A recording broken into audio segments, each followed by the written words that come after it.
Welcome to the Nightmare Press Podcast, episode 20, everyone.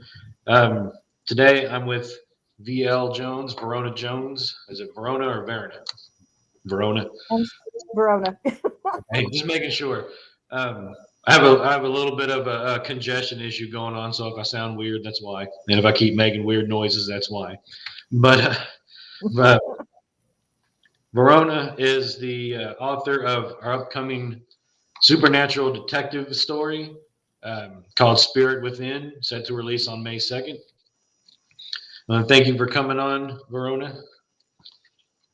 Oh, did you freeze on us? Technical difficulties, everyone. Let's see.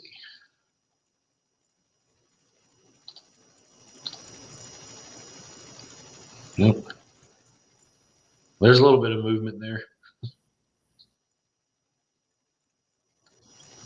Okay, I think you're back. Yeah, I don't know what happened. I'm It's okay. sorry. It happens. You're not you're not the first one. I had one guest on. It was actually the lady who does our book covers now. Most of our book Hmm. covers. She was on here, and she has real bad internet reception where she's at in, I think, Alabama, and she kept getting kicked off and freezing and everything. So Oh it's no. yeah, it happens. So again, thanks for coming on. And Verona's just one of the many authors who've waited a long time for me to get their books out. So Well, you've been busy. You've got your life. yeah, well, yeah, I got a lot of unforeseen things, but I'm working through it. So, but appreciate your patience and everyone else's patience. So I guess let's just go ahead and start off, since that's the book which is getting ready to be released. Go ahead and tell us about that book and where it came from and all that. Actually, it's kind of funny. It came from a short story that I had written, and it's basically a paranormal thriller about a gentleman who's a homicide detective who hears and sees ghosts, and they used to come to him because they know that he can hear them to solve their crimes. And I had written it because I work for this company, and one of the coworkers there wanted me to write a horror story for him. And so I wrote a short story, and he goes, "You know what? This would be a good book." And I'm going, "Oh, okay." And the next thing I know is it turned into a book, but it started off as a short story. Yeah, I know how that feeling is. I have one of my novellas, well, the only real novella I have, called Chainsaw Sisters, began as a short story I was writing for an anthology, and then it got shortlisted, and the anthology went under. And then I was like, you know what? I'd been thinking about adding to it, and I was like, all right, I'm just going to take my story back and add to it. So I know how that goes. I'm not a real good. I'm not a real good Yeah, short. but he liked it. He liked it so much. Yeah, it's a. I mean, it's definitely an interesting plot, and I was going to try to release it. We started working on having the edits round about the time we were working on Marcus Cook's Ava Edison, Chance in Hell, and I Hmm. was like, well, these books are so very similar, and then I was like, I almost was like, should I release them together or not? But yeah, there's occult detective and heist stuff. It's really interesting, and I was glad to get submissions for those, and I was glad to get your submission because I thought this kind of stuff I would really like to add to Nightmare Press. Well, thank you. Because I've been, my wife and I are into the supernatural and the paranormal anyway, and I was noticing when I was looking at some of your stuff, you have this book called Monsters Are Real. Yeah, it's a basically an anthology or collection of cryptids from each state in the United States because each state has their own cryptid. Mhm. And I love that kind of stuff. I love haunted sites. Like you and your wife, I think that was great because I'm also a paranormal enthusiast. Yeah. And so I wrote a book on a bunch of articles about the Mothman and the Beast of Briar Road and whatever I could find because I think they're fascinating. I do too.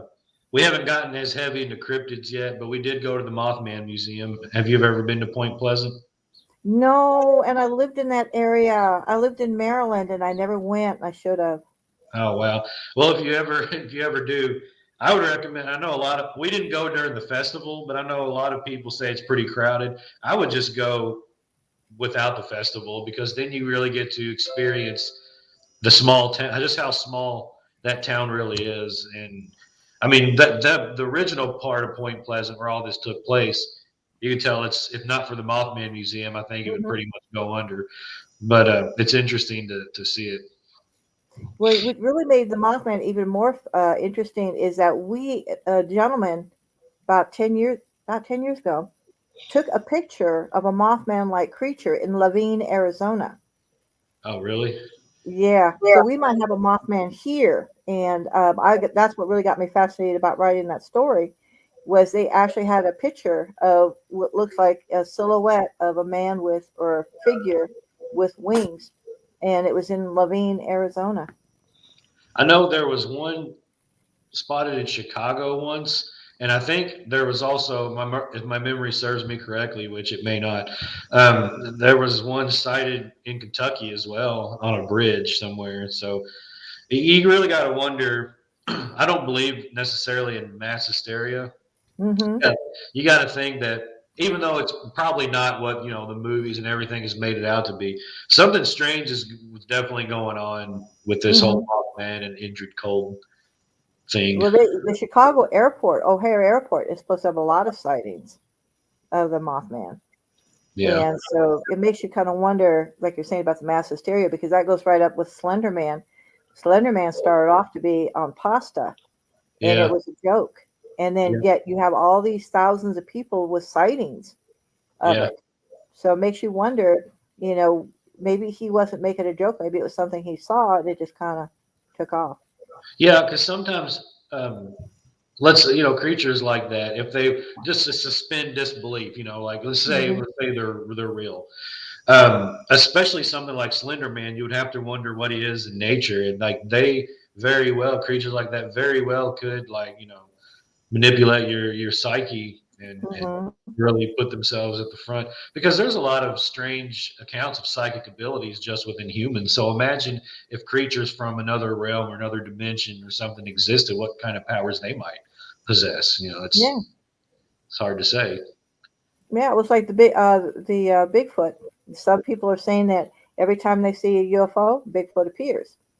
So a Yeah, lot of people are thinking that maybe Bigfoot is either alien or coming from a different dimension too.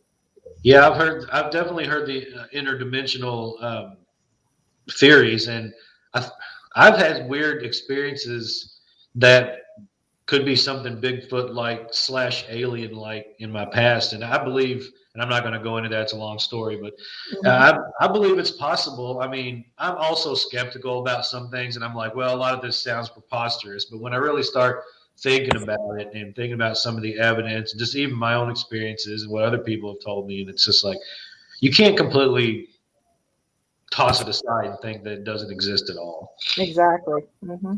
because there's just too much in this world we don't even understand about ourselves. Hmm. Exactly. Yeah. I totally, and like I said, I love that kind of stuff though, because it makes you wonder, like, what if, you know? Yeah. And that's the fun thing about being a fiction author. You can just start going wherever in all directions with that sort of thing. Make Yeah. up your own Bigfoot type stories. Yeah. Yeah, yeah, you can. I mean, I considered with my experience, because I try to, instead of writing any kind of like nonfiction stuff about my own experiences, I prefer to just work them into my fiction and then, Hmm. fabricate a world around it. Of course, embellish it a little bit because I mean I'm not going to do that when it comes to the nonfiction paranormal stuff. We were asked in the past by certain other presses to embellish things in our paranormal books, and we were like, no, we ain't going to do that. So we just kind of that's why we kind of started publishing on our own. Hmm. But I think it's fun to just work that stuff in. You're because I mean most people put real life experiences in their own work anyway. So if you have a lot of paranormal weird instances and you're already kind of crazy writer like, then you can really put. Yes. and that's exactly what I do. I take real life experiences because I try to talk my sister into going, but she gets scared because we do get a lot of activity when we go out. Yeah, But wherever paranormal, I mean, I've been to Jerome, I've been to Whaley House, we're going to Mount Wilson Ranch next weekend. So I try to go to these haunted locations, and we do usually have activity happen. and then I put them in my stories. Yeah. Is there any like major incidents that you had that really stand out that you worked into a story, like maybe to into Spirit Within or something else? Actually, Jerome, I did. I put that in a short story. I'm thinking about putting it into a book. But when we went to Jerome, we were there 3 days, and it was like every single day we had something happen. It was good stuff. I mean, it wasn't like negative, but it was just so surprising how much activity we had. And Yeah, a then lot I of did. Go ahead. I'm sorry. I was gonna say just a lot of people like to hear about where they're demons, where they punching holes in the wall, where they throwing crosses. They want to hear about that kind of stuff. But it's like a lot of stuff's really Unfortunately, unfortunately or fortunately, however way you want to look at, knock on wood, I have not had any demon interaction, but I try to stay away from sites that I know is known for that, so that I don't, you know, because that kind of stuff you don't want to mess with. no, that stuff can give you some really bad juju. Mhm. I, I remember when we did Waverly Hills out here, and Mhm. a lot of the stuff that happened. At first, I thought maybe they have somebody here staging this stuff. Mhm. And then some stuff started happening. I was like, I don't know. I don't think they're staging this. And then it got pretty icky at one point. Ooh, yeah. And there Someplace like that. Yeah. was an experience I had in the Rathskeller at the Seelbach Hotel here in Louisville that was very unpleasant. So there are certain things you'd probably rather not encounter. Mhm. We did have one interesting, kind of scary event when we went to Zach Baggins Museum, Haunted Museum, and we went through the display of the bigot box, the Dibbit box, Yeah, and yeah. the dumb thing opened on me. Yeah, I've seen videos of people opening things like that and stuff goes on in their videos. Hmm.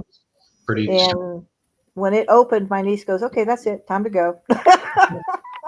Yeah, because that stuff that you never know what kind of energy. And they say there's no. They're like the hardcore skeptics are like there's no evidence at Hmm. all, and it's like no, there's no conclusive evidence. There's Correct. there's nothing that proves ghosts exist and or whatever, and there probably never will be. But there is evidence to suggest that there's something out of the ordinary that does go on. Mhm. Yeah, I pick on my roommate and best friend. We've been friends for 40 years. We went to Flagstaff, and he's a very big skeptic. And we had an incident happen in an elevator, and today he's still trying to blame it on the machine. He goes, Yeah, "It's an old machine. It creaks and it creaks." And I'm going, "Uh huh." And it happened to do it right at the moment. Because I told him, I says, "You do, like shaving, was it shaving 2 bits where you go dun dun dun dun dun?" And it goes dun yeah, dun. He did that on the wall of the elevator, and it went back and went dun dun. that's pretty funny. And he Yeah, comes back and goes, "It's just an old elevator. It's just making noises." And I'm going, "Uh huh. Perfect response at the perfect time." Right. Okay. well, yeah, it's like we went to the grave of Harry Collins. He was the Frito Lay magician. Mm-hmm. Lance Burton, I think, was his. He trained Lance Burton, and he's buried out here in Cave Hill Cemetery in Louisville. And we went to his site because he has a big statue there, right? And people would put cards and pennies and all kinds of stuff around his grave. And then we were there one time, and it was there, so we went back later, and all the stuff was gone, like somebody had cleaned it up. And Jenny had the spirit box going, and she was standing there looking at him. And I have this on tape. I have this on Mm-hmm. video. I don't know if our YouTube channel's still up, but it was on there. And she stood there for a minute, and she goes, and she stepped up to him, and she was like, "Where's all the stuff?" And you could hear a voice come through that said, "That's too close." When she stepped right, and it was really because those boxes, you have to really listen because some stuff is just radio. But Mm-hmm. that's just really I thought interesting. So, oh, did you freeze? Okay. I think, And that's, but see, that makes it all the worthwhile when you get stuff like that. yeah, because it's definitely fun to theorize, like even if you can't prove it, you can sit around and be like, well, we had Mm-hmm. that experience. And, we've seen some weird things. So, I mean, there's definitely something definitely some sort of energy existing in the world that we haven't figured out fully. So Oh, definitely. And I don't think we ever, because the thing is there's always just enough to make your interest peaked. But then, like you're saying, there's no concrete evidence, but there's just enough to make you go, all right, well, this was strange. This shouldn't have happened, but it did, you yeah, know? And it makes you think because when we were in Jerome, we went on a ghost tour, and there was supposed to be a ghost that messes with the street lights. And so when my sister and I was there, we had a little voice box, and we were saying, "Do you want us to go?" And the voice said yes. And I said, "Okay, if you want us to go, turn off the street light." Well, it turned off the street light, but it's the one that they always use. So I thought, okay, wait a minute, let's try a different street light. So I said, all right, if you really want us to leave, turn off this street light, the one that they normally don't use. And it went off. And I'm going, okay. All right, one last chance. I said, last time I watched you, and I promise we'll leave you alone. If you want us to leave, turn off the street light. And it went off again. And I'm going, okay. yeah, yeah. That's what I'm saying. There's a lot of just odd incidents like that. That I mean, of course, if Mhm. you're skeptic, you can say it's coincidence, but I don't know. It's hard to just believe that that's all coincidence. So Yeah, especially when you do it two or three times and you get the same response all two or three times, it kind of almost takes it out of the coincident range. yeah. There's a lady, Nicole Gaspard. She commented on her. She said, I can walk under a streetlight. Sometimes it dims or goes off or on. I wonder if stuff like there's people that have that kind of energy, and I wonder if Hmm. that's like some kind of I don't know people who tend to have that psychic connection. I wonder if sometimes Hmm. that energy causes uh, disturbances in electronics like that. I do believe there's some theories that say that, if I'm not mistaken. There is. They say that people that are very sensitive tend to affect electricity. And all I know is I've had some really strange things happen. I got mad at a friend on internet one time. We were talking, and I can't remember exactly the conversation, but I got so mad. I went, "You son of a!" and poof, the power box blew up. I lost the power in the entire apartment. Oh wow. Well, I've And I'm going, okay, coincidence, you know? yeah. I don't know that I don't consider myself a psychic or anything. I think I'm very good at like reading the room with like human beings, Hmm. the living. And but I do know this. I have seen and experienced weird things, and I know that I'm very bad with technology. Like I own Hmm. stuff I own breaks down and stops working pretty soon after I get it. So I don't know if that's just bad luck or bad energy, or I'm just I'm rough on things. But I so was going to say, enough times it makes you kind of wonder if it wasn't really you. yeah, I mean, because it's all the time, you know. Hmm. Uh, yeah, she said my girlfriend calls us electric people, and she says she's also a psychic medium. Electric people, I like that. That's good. I might steal that one and put it in a story or something. Yeah, because I used to be a psychic reader for 5 years. Yeah. So I'm gonna take a minute here, real quick, to mention that Nicole Gaspard. Am I saying that right? Also has a show on Oracle Talk Radio where we're at now called Mystic Whispers. So if you're interested in the paranormal stuff, people who are watching this because we talk about that too. Check that out sometime. Oracle Talk has a lot of interesting shows, and Oh, wow. yeah, so it's a pretty cool place. Um, but and there's definitely a lot of paranormal stuff on there. Oh, So I watch my paranormal shows. I love Josh Gates Expedition X, and I love Paranormal Caught on Camera, True Believers. do you ever watch the ones on? Do you ever watch the ones on YouTube like Top Five and Chills and I forgot another one that's been around for a long time. Duke's Top Five or something. I don't know. There's a lot of interesting. My wife watches those. She knows all of them just about. There's a lot of interesting stuff on there. So. Now I haven't checked out much on YouTube, but YouTube seems to be real popular, so I might check them out more. Yeah, I'm a YouTube fanatic. I mean, even I don't even watch TV most of the time. I'd rather Hmm. just watch YouTube. Like the stuff I do like and I've liked throughout my life, I don't really like the modern versions of it. So I just spend my time watching YouTube. But when I actually, have a computer, and I spend a lot of time on my phone. So, but when I don't have time to work, if I'm at the library and then I'm working on stuff. But so you said that started out as a short story, right? So, Hmm. and I noticed there was you're part of a coffee house writers, and that's a lot of different short I stories and articles. was, yeah, they are really good for mentoring beginning writers, and then I became an editor for other writers. They're a great place if you want to get more skill as a writer, or if you're just starting out, or but I got so busy with short stories and other things that I'm doing content writing for a horror site online magazine called Morbidly Beautiful. And if you like to write like horror reviews, like right now I'm doing book reviews for the site, but they do movie reviews, they do podcasts. They're also looking for writers, especially if you're a writer that's really into the horror. That's And so cool. I kind of went from coffee house writers to morbidly because coffee house is generic and they're great, like I said, if you're just starting out.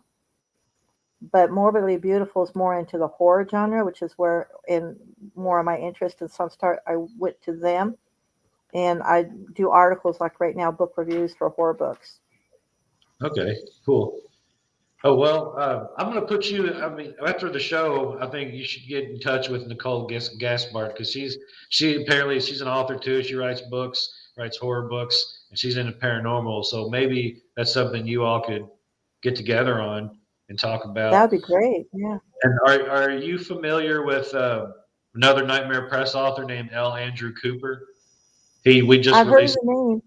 Yeah, we Hmm. just released his book Noir Falling. He started a horror imprint called Horrific Scribblings, and Hmm. I don't know if he's still looking for authors, but it's kind of like don't quote me on it. I don't know if it's like a Substack thing, but he's looking for writers for writing like I think really short stories and putting them on his site. So maybe that's something to look into. Yeah, that would be cool. Hmm. Because I'm all about trying to build networks, but I used to find myself trying to forge networks in communities with the wrong people, and Hmm. a whole lot of bad things happen. So, but I Oh, think it's best to let things happen organically. So I know the people with Oracle Talk Radio are good people, and I know you are, and I know he oh, is, thank you. L. Andrew Cooper. So I think kind of help everybody elevate each other. I think would be a good No, thing. definitely. That's the only way to get our stuff out is to help each other.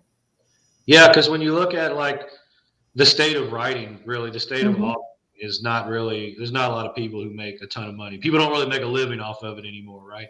No, they So, do it. and most of the people who have any kind of audience, it's from networking with the right people via I don't know Facebook, Twitter, going out to conventions or book author fairs, and that's kind of just how the word gets spread. And I think a lot of Yeah. people don't understand that. Even though I'm totally against the idea of just you, some communities you get a lot of people who are like at the top saying, "Oh, well, you have to put work into the community and to get noticed." And I don't Hmm. believe that. I think you have to put your own work out and network with the right people in time. You don't have to do anything for anybody else. Everybody should be doing things for each other. You know what I mean? And Exactly. do things for yourself. And you find the right people, and you do things for each other, and that's kind of how it all works.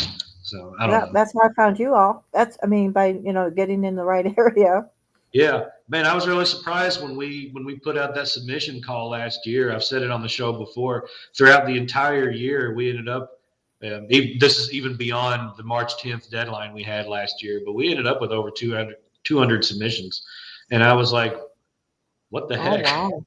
I was like, "What?" I mean, I know we went with more than just horror, and I think that helped, but I did not Hmm. expect that.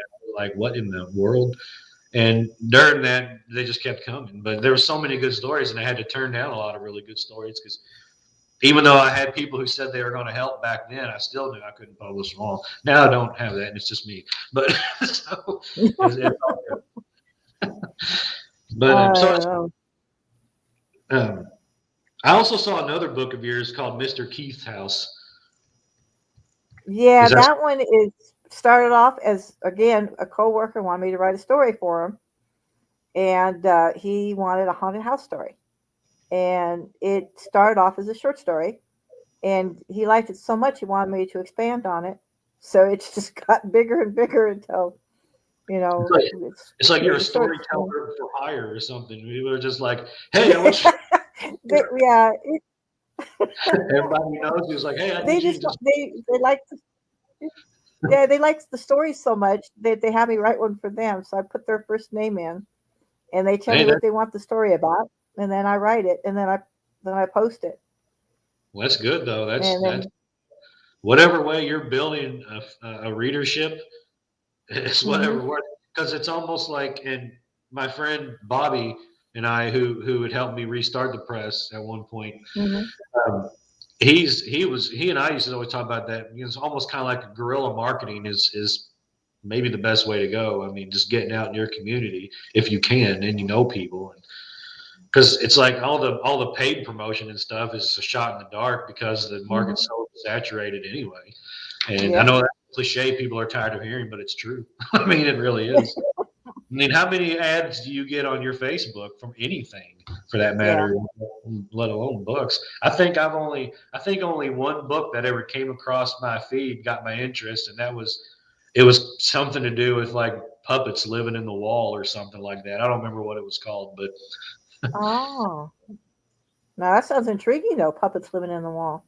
yeah, it was kind of like there's puppets living in my wall. It was like that was the title. It was something like that, but I don't even remember the author's name. But hmm uh, so tell us a little bit about how you got into writing.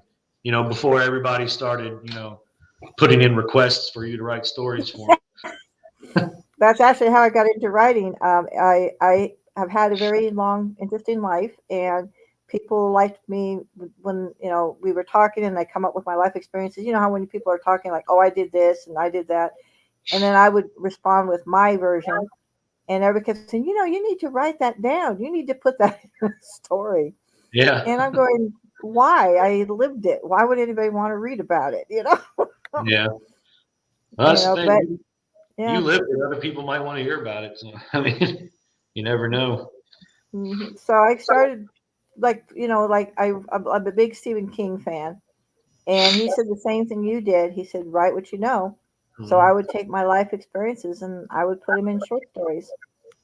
Yeah, And yeah. The thing about Stephen King is, sometimes whether you like all his work or not, you got to respect the guy because when you read his books, you can tell like that's Stephen King. Like hmm you don't even have to know Stephen King to know that it's personal. And I'm not even hmm saying personal to like what has happened in his life, but just personal. Like he really feels what he's writing. oh yeah, And like Dark Half. I when he wrote about a writer, you definitely could feel that that had something to do with his life. yeah, and I feel like if you study his work, you could. I wonder if there's like I think with him it's so personal. Like there's a parallel to his life with each book that he writes somehow or hmm another. It's hard for me to explain. Kind of like an evolution in his life goes into the evolution of his work. And it just has that personal effect that even if you're not fond of the story, it just speaks to you anyway. Yeah. Well, like The Shining, he actually spent the night in that hotel, Stanley Hotel, Yeah, Stanley Hotel. and that got him give ideas for The Shining. So he's definitely taking aspects of his life and making stories out of them. Yeah, and it's like books like Cujo, where it's kind of a mess when you read it, but it's like hmm his life was a mess. Then, like he even said, he was on cocaine and alcoholism and everything. And I hmm feel like Cujo was that monster, and he was the kid. And the kid was like, Yeah. even if he didn't intend it that way, I don't know. I think people write they write things that they don't necessarily intend for it to be personal, but it ends up being personal. And I feel like someone as passionate about storytelling as he is, I feel like that's what he does. Oh, we got another freeze frame here. hmm Okay, there you go. You're hmm back. Yeah, you went away too. Yeah, it happens. So hmm I noticed on that coffee house writers, a lot of the people who are in charge, they quote Hemingway a lot. I noticed, and Yes. that caught my attention because I'm a big fan of Ernest Hemingway because I feel like he's very much the same way that I was just describing Stephen King, just obviously different life experiences. But um, is that like other than Stephen King because he's pretty much a literary force as well? Would you say some more of those literary authors were inspired you or there's I was a big time fan growing up of Edgar Allan Poe, and I loved course. his poems. I loved his stories, especially Annabelle Yes. and the Raven. And I even went to a speakeasy. They had a speakeasy down here in Tucson, and we went, and it was a blast listening to his stuff. They did the four famous, the Raven, the Mask of the Red Death, and but I grew up. I wanted to be more. I mean, as much as I love Stephen King, I want to write more like Edgar Allan Poe, where he just writes about normal everyday people, but they have monsters in them and they come out. Yeah. And because you don't know how people really are or how they're going to react, and so that kind of makes a story in itself. Yeah, I love Poe. He's definitely my one of my main and early influences. It's funny you mentioned too. I've the Raven and Annabelle Lee. I've gone out. Hmm. I've gone up on the hill before and said the Raven may be the greatest literary achievement of all time. But it's hard to say that unless you've read everything. Yeah. But I mean, as far as what I've read, I mean, it's just so fantastic. And Annabelle Lee, I actually blew my English teacher away in like seventh or eighth grade because I memorized that whole poem for class. so Oh um, wow. yeah, and my memory's terrible now. It was great when I was younger. It was almost photographic or eidetic or whatever you want to call it. But now it's like I can't remember Hmm. anything. They say as you get older, they say as get older, just little things like I go in the kitchen and I'm going, all right, why am I in here? Yeah, and I've actually thought about writing a story based on that phenomenon. Like that started out with someone just going in to a room and forgetting why they were there and then just Hmm. kind of going from there. But then I was like, well, I don't know if that would be like writing about someone with dementia. I don't have experience with that, so I don't know if I want to go there. But I don't know. I've thought about it. But yeah, it's definitely a thing. Yeah, people tell me, well, yeah, that happens all the time, and that would actually probably do make a good story because maybe they could have done something like killed somebody and forgot they killed them. Exactly. And that's kind of my thought because I actually started losing my memory when I was in my late teens. It started getting bad, like 18, 19 years old, and then it just started hitting a rapid decline in my 20s. So it's kind of like I thought, yeah, that would be kind of a strange story to try to write. It'd be kind of like Memento, where that guy has amnesia, Hmm. but he put notes on his body and stuff. But it would be. but I think it could make a good story. Now you got me thinking. And I've got so many story ideas and so much other stuff to do. I'll probably never write it because outside of just, I mean, of course, I got several books to Nightmare Press to still get out, and then I got all these ideas to write, and it's such limited time. Hmm. So usually I come up with new ideas, file them away, and they're like, yeah, I'll probably never write that. So,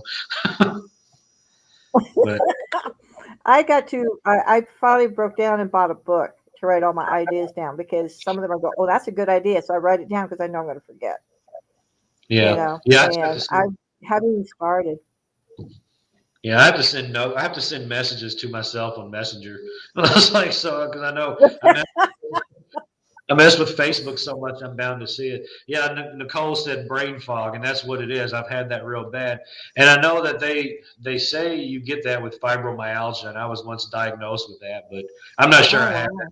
I'm not sure I have that because they later found out that I had all kinds of spinal issues and feet issues and stuff like that. Oh So, wow. but but I do have like they suspect I could have some kind of ADHD, but the trauma and other stuff. So of course that would affect your memory as well. So Mhm. who knows? But Yeah. it is. Well, I definitely been diagnosed with ADHD, and unfortunately, I gave it to both my sons. So Oh I yeah. definitely do have that. Well, you almost got to think to be a Hmm. writer, I you got to have wrote. some, You got you got to have something going You on up know, here. that's true. 'Cause you have to have some multiple personalities in order to write, you know? Yeah, to really get it. I mean, was it Richard Lehman? He said something brilliant about horror authors. He said, they're the what does he say? The horror writer is the master of the worst case scenario, and that's really true. Like, 'cause you just doesn't matter what it is, you can take it to a whole other level. But I think that rings true for writers of any genre. You are a master of an extreme circumstance. Like the thoughts that you Hmm. have and taking them to these really just different levels. So, Well, I'm working on this one book now, and it started off just as an idea. And I was telling my sister and my niece about it. We were at dinner or lunch at IHOP, and it was about a group of people that get together. You know how women get together in their meetings, and they have like wine, and they have cheese and crackers, and then they just talk. And one of these meetings, they got together and they started talking about wouldn't it be cool if their exes started to die.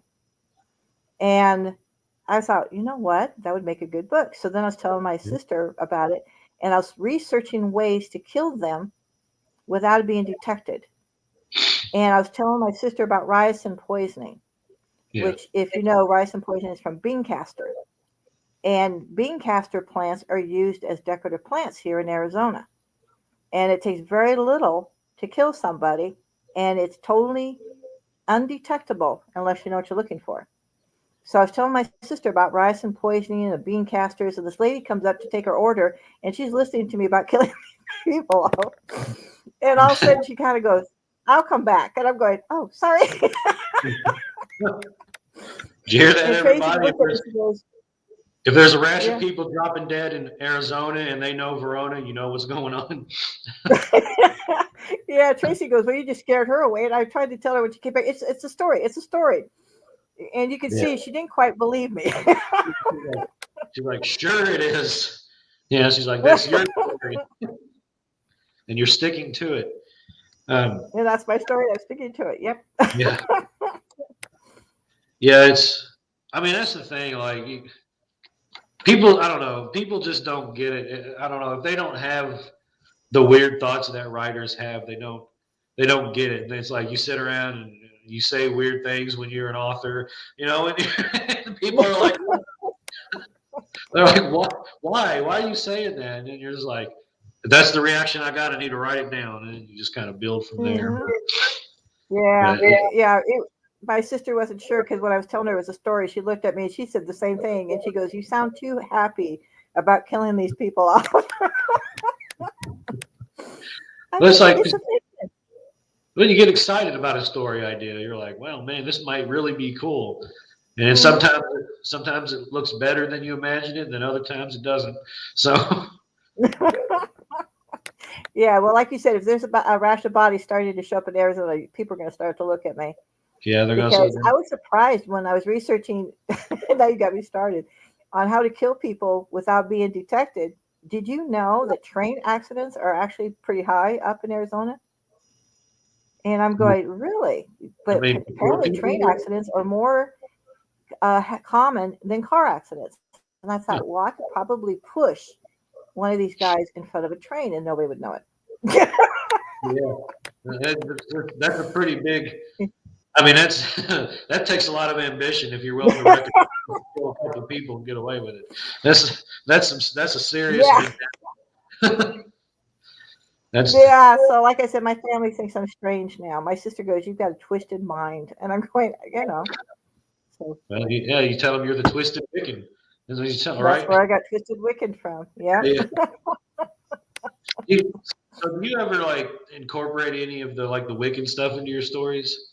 Yes. In fact, I had three short stories published in anthologies based on that. One was V is for Voodoo, and one is W for Witchcraft. And another one I did was about a psychic thing. But yeah, I do take my Wiccan stuff and I do incorporate them in stories. And I've had a couple of them published in anthologies. Yeah, because there's such a, I mean, with any sort of quote unquote pagan belief, and even with the non pagan beliefs, there's so much. folklore and history and origins Hmm. of the stories that you get to reading them and you think, wow, this is really exciting. I want to write stories about this. Hmm. And that's led to a few stories for me as well. And I'm just like, I don't know. It's like you don't want to try to like totally rip off someone's folklore, right? Even though it's there for the taking. But you want to put your own twist on it. But it's Yeah. difficult. It's difficult to not be inspired by such things. My thing is I just got to tone it down sometimes because like I get carried away. Like I wrote a story, Lady of Gold, which was about a dragon, and I kind of went off. And I don't know if you know who Taliesin is. He's I think so. a Celtic bard from like the 11th century, Yeah, I don't know and I was that. trying to make it more like that when I was writing the story, and I got kind of I thought carried away, but they liked it and they published it. But Yeah, it's like so I just got to make sure I don't get too out there I sometimes. guess you stay true. Well, yeah, because I started a story in late 2022 or maybe early 2023 that was supposed to just be about a boy with a lot of a multitude of psychical abilities, and it is tied to a bigger world that other stories are tied to. Not necessarily a series, but they're all kind of connected. And it just ended up going off the rails. I ended up Mm. writing past stories that had to do with like another character. I mean, it all would tie in and make sense, but it was like into the world there was like uh, abandoned camps and golems and a Pegasus, and I was like, what the hell? What did I do? So I found it difficult to go back to that one, but I know where I wanted to Mhm. go. But I'm just like, I don't think I want to mess with this right now. That's, I hate stories sometimes because you have an idea in your mind where you want to go, and then halfway through the story, it starts to take off on a life of its own and goes off on a different tangent. And it's like, oh, wait a absolutely. minute. And I've done that myself. I'll start it where I know exactly where I want to go, and then I'll start going off on a tangent, and then I'm going, all right, I need to stop because now I don't know where it's going. And I Yeah. have like 4 or 5 stories that are like that are just sitting there waiting for me to figure out where I want to It's go like, with them. what am I doing here? Exactly. Yeah, I got to the point Exactly. where I found out that I just have to create entire universes where all the stories can fit in. So if I'm somewhere on another story and I think, oh, this character from that story could have done this. Okay, I'm going to put him in this Hmm. story. Let him do that because the timeline's broken in a lot of my stuff anyway. Because I'm weird and I like weird things. And I've always been a fan of that sort of bizarre, surreal type of stuff. So I'm just kind of Hmm. embracing that. But you find when you go off on tangents like that, though, you start to create other stories. Have you ever done that? Yes. And then if every so often I will get an anthology submission come out, I'm going, oh, wait a minute. This story would fit that. And now I know where I'm going to go with it. Yeah. Oh, isn't it great? I know that I tell you what, I don't know if you've ever seen her work, but the lady who does a lot of our book covers, she'll put out new book covers. She does pre-mades and custom made too. She'll illustrate, she'll use stock images, and she does really good stuff. And I'll look at her stuff to come out, and it's like, man, I just want to write stories based on these covers. You know, Yes. it's just like Yes. I the have actually done short stories based on pictures that yeah. I'll see a picture and I'm going, oh man, that deserves a story. And then I will do a story. And I thought I did really good on this one. And I submitted it because it was about a vampire. And I submitted it to a vampire anthology. And it didn't quite fit the anthology, but his comments came back and said, this was interesting. And I'm going, okay. So I'm Yeah, going, is that interesting good or interesting weird? yeah, yeah. I've had to do that with anthologies when we were doing them still. We may still do them in the future, but right now that's not on the table.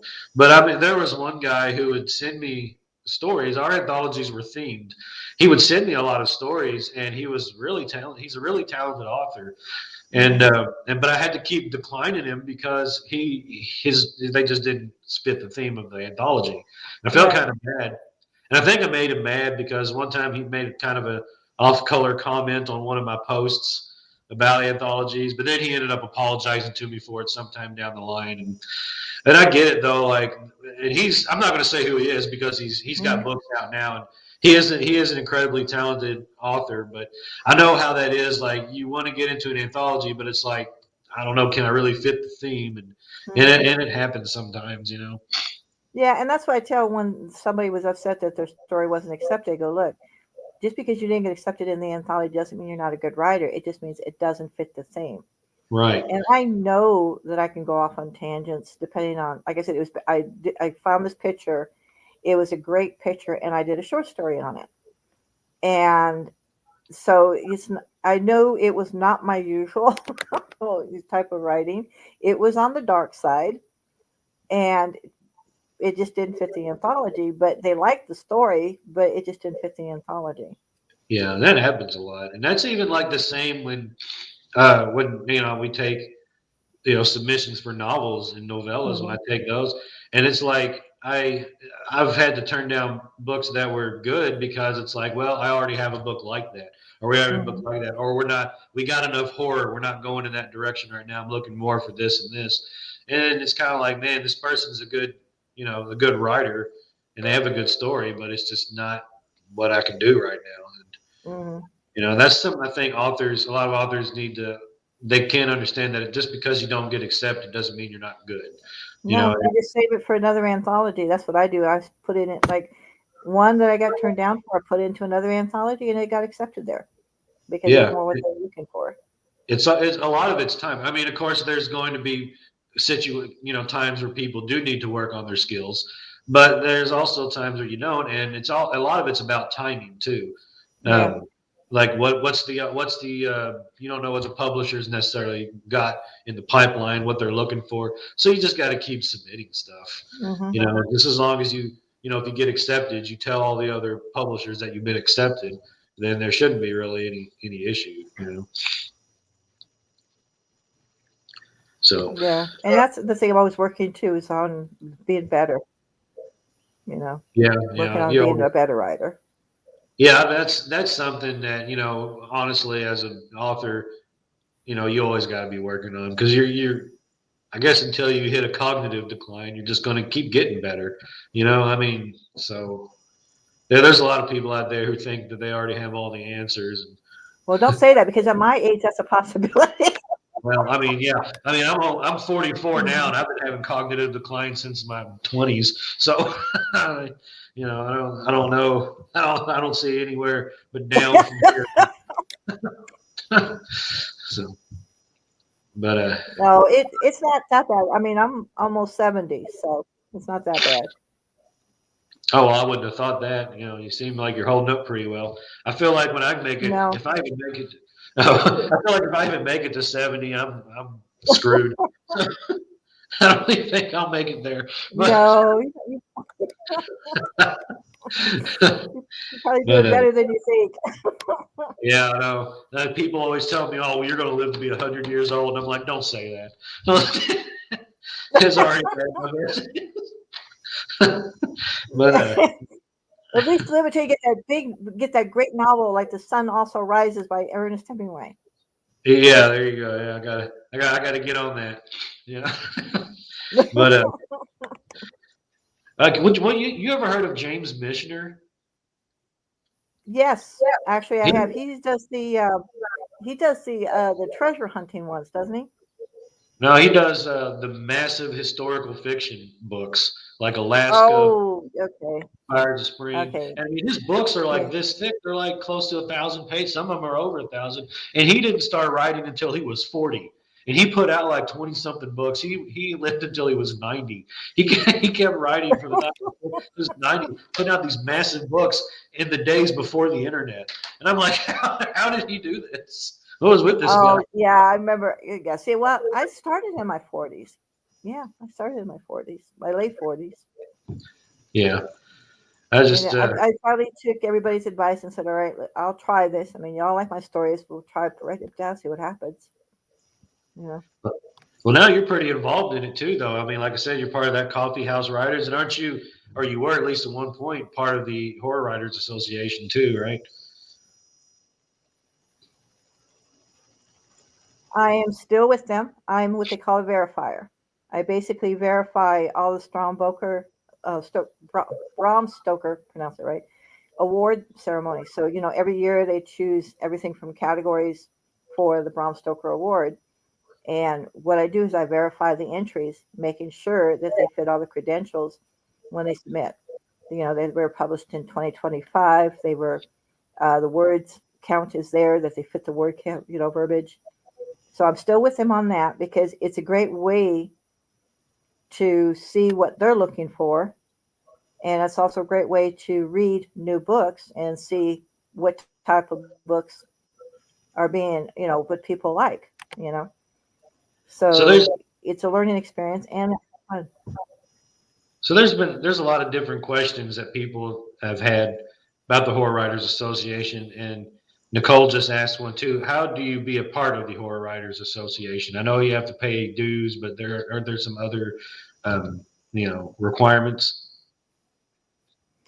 You become a member, and you have to be published, and then they tell you, um, like the different levels of memberships. Like what I'm at right now is called an affiliate. It means that I've had stuff published, but I didn't make enough money for the level above because it's also based on how much you got paid for Yeah. each of your stories. And then once you're in there as a member, you just volunteer, and they come out with like a newsletter saying, "Hey, we're looking for volunteers for this. We're looking for volunteers for this," and then you just submit and volunteer. And I thought that would be cool to be a verifier because, like I said, it gives me an opportunity to learn about other writers in my genre and also the type of writing the Horror Writers Association looks at for their different categories. And I have read some really good books, right? Because I also do reviews on them. And I've read some books. I'm going, whoa, Yeah. you know. Gives you some good insight anyway, if nothing Mhm. else, right? It's what I look for is the insight. And I've been with them for so long. I tried to sneak away one year, and they came back and said, "You sure you don't want to do another year?" I'm going, all right, you talked me into it. No, that's okay. That means they value your input. I know a lot of things changed at the Horror Writers Association recently. Didn't they like have a whole bunch of different staff changes or something? I don't Yep, keep they up. voted for a new president. They voted for a new secretary. They went through a whole a top organization change, and I think they're getting ready to do it again. And then for the verifier or the Bram Stoker Award Committee, they changed on that. But the verifiers is all volunteer, and I know some of the verifiers don't last more than a year or two because it's a lot of work. Yeah, yeah. You have to spend a lot of time on the It's been, internet researching. Yeah, but that again, I was a research analyst for NSA, so this is no big deal for me. yeah, it's just what you do, right? um, so, anything else you're working on right now? As we're coming down to the last few minutes of the show. Anything you want to tell us uh, that's in the pipeline? the only other thing I'm working on right now is, like I said, that book I was telling you about. It's called "Wind to Death." It's where I've been working on how to kill people without getting caught. And I was Don't have talking to be to, doing the research for that. yeah, well, I was talking to, I'm joined the mentor program being sponsored by Crystal Lake Publishing, Okay. and his thing starts May 1st. And I was telling him some of my ideas, and he likes them. But I was telling him, I said, I didn't know how many bodies I should kill. I mean, is four too many? Is five too many? Yeah, you gotta have a bar somewhere for these sorts of things. Exactly. I can't go around killing everybody. Yeah, you gotta have some. You can't just you gotta have a standard. You know, Exactly. a criteria. And so he came up with some good ideas because I told him I wanted to have a paranormal twist that somebody comes back. Like if you, Clint Eastwood's Pale Rider. Oh yeah, I love that movie. Yeah, so do I. Where he comes back for revenge, and I said, well, that's kind of like where I want to go. She comes back for revenge because somebody killed her sister, And I said, so that's kind of like where I'm headed. And I said, so I didn't know. And he actually came up with some good ideas too. He was saying that keep the idea about her coming back for revenge, but make the murderer somebody that's in that group. Yeah. Because remember, I said it's a group of 5 women, and make the killer somebody from that group. And I'm going, you know what? That's a cool idea. And then so I still get to kill the body. Yeah. We still get to do the body count, so that's what matters. That's what matters most. Exactly.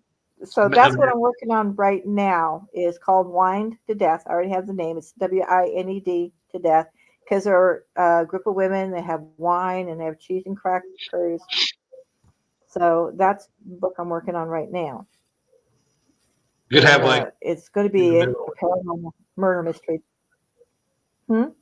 I was gonna say you could have like parts in the middle where they meet and talk about the deaths. Oh yeah, they're going to definitely talk about the deaths, like who's doing it and whatnot, because it's the husbands or ex-boyfriends or whatever that's the ones that are dying, and so that's why I'm saying it's figure out a way to kill them without you don't want the person to get caught by the police. You want her to get caught by the woman that's wanting revenge. So I haven't totally worked it out, but that's kind of the concept of what I'm working on. Yeah, that's cool. You mentioned Crystal Lake Publishing. They're pretty good press. I like. I've not talked a lot to Joe, but I mean, I've seen a lot of what they do over the years, and they always maintain a very professional level and stay away from a lot of the bad vibes that go on around that community. And I've always respected Crystal Lake for just sticking to the art. They got some pretty good authors too. Yeah, I was just looking at the mentoring program when they said they were going to have Joe do mentoring. I thought, oh my God, this is a person, who's been there, who's been with the Horror Writers Association. Like you said, he's mentored numerous other horror writers. And so I thought, well, this would be, because like I said, I'm always trying to find ways to be a better writer. And I thought this is like a once in a lifetime chance, to work with somebody of his caliber. And I was working on this other story anyway. So it helped that I had something I was working on, when he started this mentor program. Yeah, I know they published one author that I really like, Jasper Bark. Are you familiar with him? No, I just discovered a Hendrix, or what's his name? Brady Hendrix, for How to Sell a Haunted House. Oh my God, that story is good. Is it? See, I kept hearing a lot of mixed things about it, but I mean, I also consider the sources too when people talk. Like some of the people I saw, I caught and over time saying they didn't like it too much were people who like more gratuitousness in their stories and a lot more bodily fluids. It's funny you should say that, because the lady who does Morbidly Beautiful, I did a movie review of Blink Twice. Have you heard of that movie? I think so. And she loved it. All right, she loved it. I absolutely hated it because it had too many familiar tropes, where the woman gets beat up or is abused, and then she gets even by doing the same thing the man did to her. And I'm sitting there thinking, that story is old, in my opinion.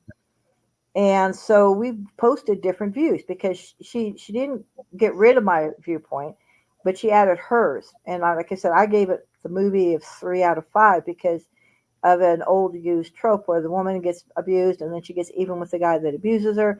She takes over and becomes the abuser to the guy that abused her. And how many times have we seen that trope in other movies and books? It's like there's so many you can't even think of one. Like there's so many of them. And I mean, so I was not impressed with the movie. She loved it. So it goes to what you're saying, about. Well, I think it's an interesting approach to handling reviews, to have two different. If you got a set of reviewers and they have two opposing viewpoints of a movie or a book or whatever, to include them both on there, I think that's. I thought it was pretty cool too. Yeah, because she did second view. Yeah, and it covered a lot of categories. It covered family. It covered how secrets can destroy families. It covered how you look at yourself based on how you were raised. So there was a lot of categories in there for self growth if you looked at them. So basically, and also taking accountability, for your actions. So to me, that was a lot less used type of category than, you know, but blink twice. Yeah. Was Well, I want to thank you for stopping by. We've hit the hour point now. So again, it's a good conversation. It was kind of just like people chilling, talking about writing and being a weird writer. So um, Well, I'm again, definitely a weird writer, but thank you for having me. and I think Nicole says she has a show coming on tonight at 6 p.m. Pacific time. So you can check that out. I think that was the Mystic Whispers. And again, you all, VL Jones, A Spirit Within, Paranormal Detective, coming out on May 2nd. You can pre-order the Kindle ebook right now. So thank you again for coming on, and be talking to you soon. Thank you, Jacob, and you have a very good day, sir. You too. Bye bye.